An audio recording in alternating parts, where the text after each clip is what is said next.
Olá, meus amigos, tudo bem? Eu sou o professor Herbert, estou aqui para fazer um resumo do que nós aprendemos no decorrer do bimestre que vocês vão utilizar para as avaliações. É importante também estar lembrando para o contexto do Enem, não é verdade? Bom, um dos tópicos que nós estudamos bastante foi os modos de produção industrial. É bastante importante a gente relacionar esses modos de produção industrial com a atividade industrial. Como nós vimos, na verdade, todo o processo industrial começou com a Revolução Industrial do século XVIII, em Londres, na Inglaterra, né?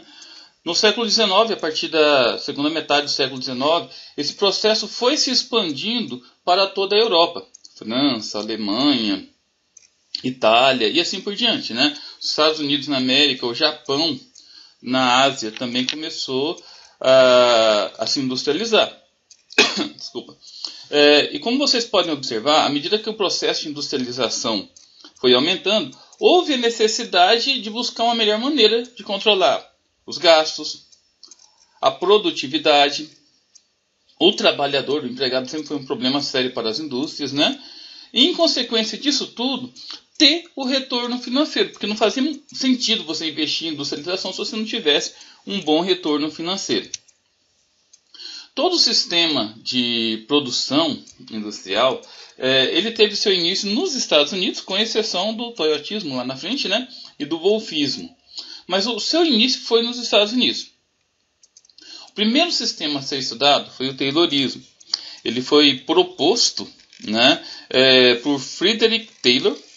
Esse camarada que era engenheiro, ele acreditava na especialização das tarefas, ou seja, o trabalhador ele desenvolvia uma única atividade, né? Tinha lá o supervisor que cobrava, que fiscalizava, tinha o gerente que era responsável por toda a fábrica. Na verdade, o trabalhador em si, ele era específico apenas para aquela tarefa, né? Ele foi o primeiro a instituir a hora extra trabalhada.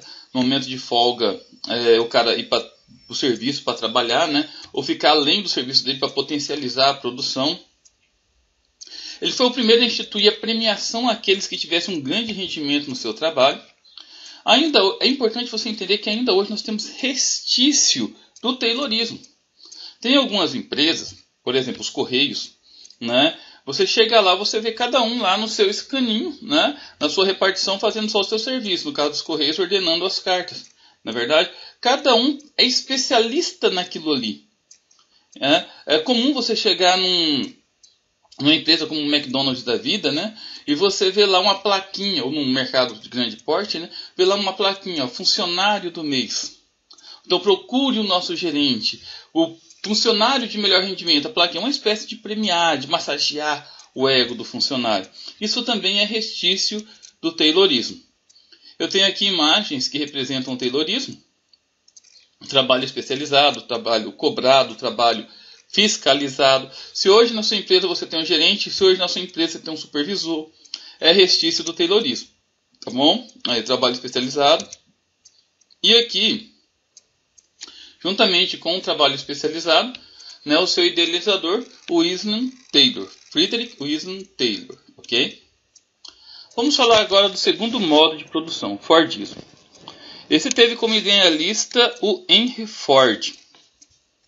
Henry Ford, dos Estados Unidos, né, no começo do século XX, né, mais precisamente a partir de 1920, ele resolveu aprimorar o sistema taylorista, porque, de acordo com Ford, não era necessário que o trabalhador ficasse tanto tempo nas indústrias, nas fábricas, muito pelo contrário.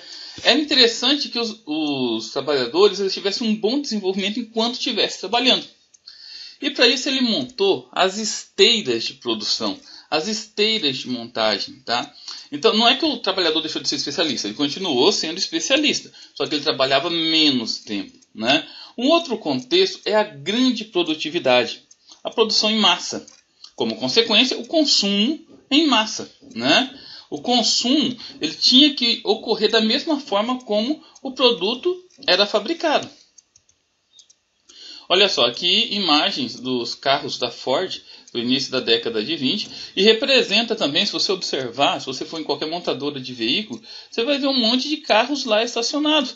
A intenção é o quê? O consumo em massa, não é verdade? Olha só, fábricas da Ford, do início do século, né? A esteira de produção, trabalho especializado, cada trabalhador era específico da sua área. E aqui o seu mentor, Henry Ford, considerado por muitos um gigante, um gênio da indústria mundial. Tá? Gente, o toyotismo ele sucedeu ao fordismo. Ele teve início no Japão, ao contrário de que alguns pensam, né? Escutei certa vez um professor falando que ele tinha tido início nos Estados Unidos. Ele primeiro começou no Japão, nas fábricas da Toyota. E a intenção principal é que o trabalhador ele não ficava limitado a uma única tarefa. Então, o trabalhador ele tinha uma meta de produção. O outro grande contexto que era o não estoque dos produtos. Entendeu?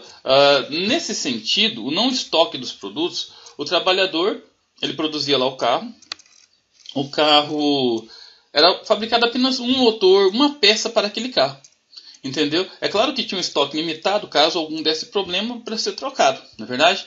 Esse modelo também ficou conhecido como modelo à la carte, ou just in time, ou seja, de acordo com o gosto do cliente, no tempo certo do cliente. Já que a intenção era regular os estoques dos produtos e principalmente a matéria-prima.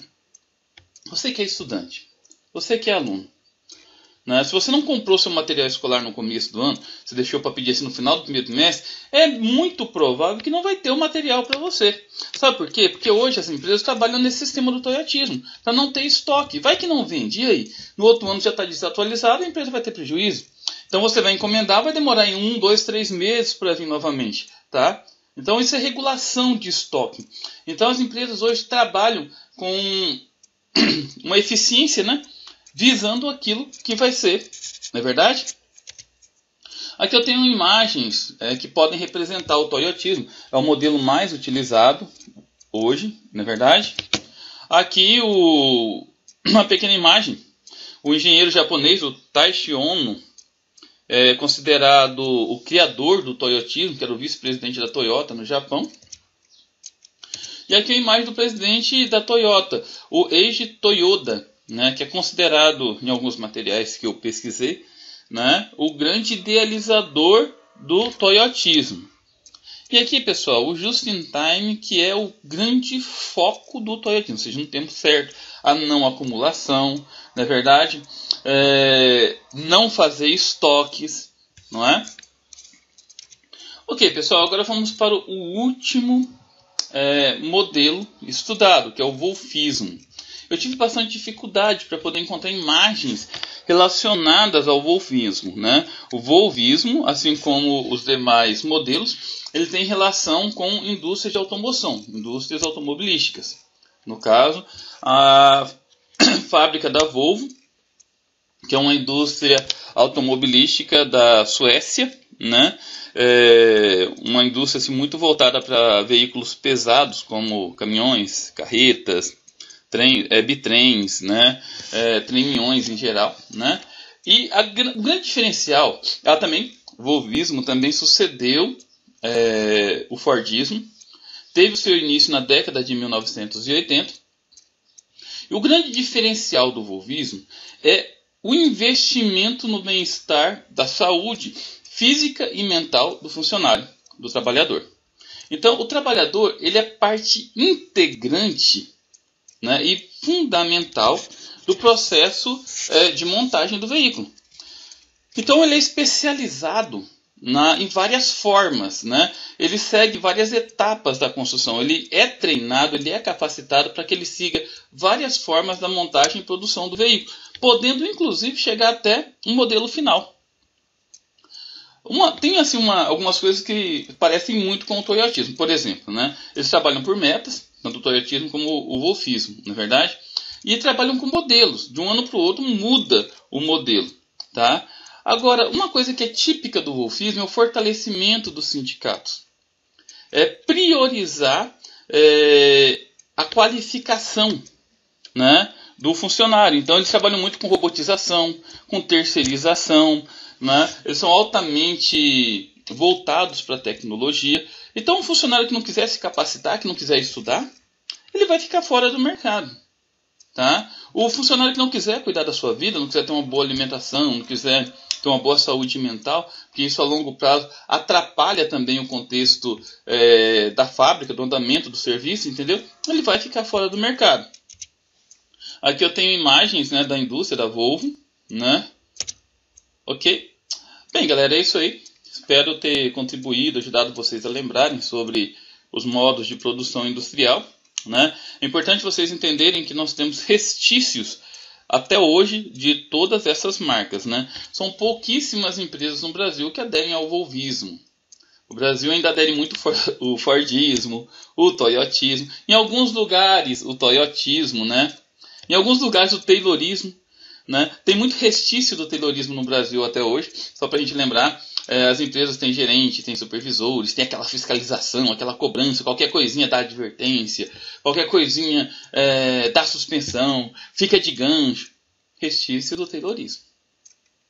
Ok? O consumo em massa, precisamos vender, precisamos vender, precisamos vender. As indústrias de automóveis precisam vender, precisa bater recorde de vendas. As indústrias de bebida têm que bater recorde de venda. Pensa sempre no consumidor como consumo em massa. Entendeu? Restício do fordismo, né? Os carros tem que ter um modelo todo ano, entendeu? Temos que mudar, nem que seja o farol. Toyotismo, entendeu? Não, a nossa empresa investe no trabalhador, a nossa empresa investe na saúde mental do trabalhador, investe na saúde física, na qualidade de vida, na capacitação. Nós queremos que o cara estude, o cara ascenda na vida, entendeu? Volvismo, ok? Bacana? Espero ter ajudado, galera. Valeu. Fiquem com Deus e até lá. Boa prova.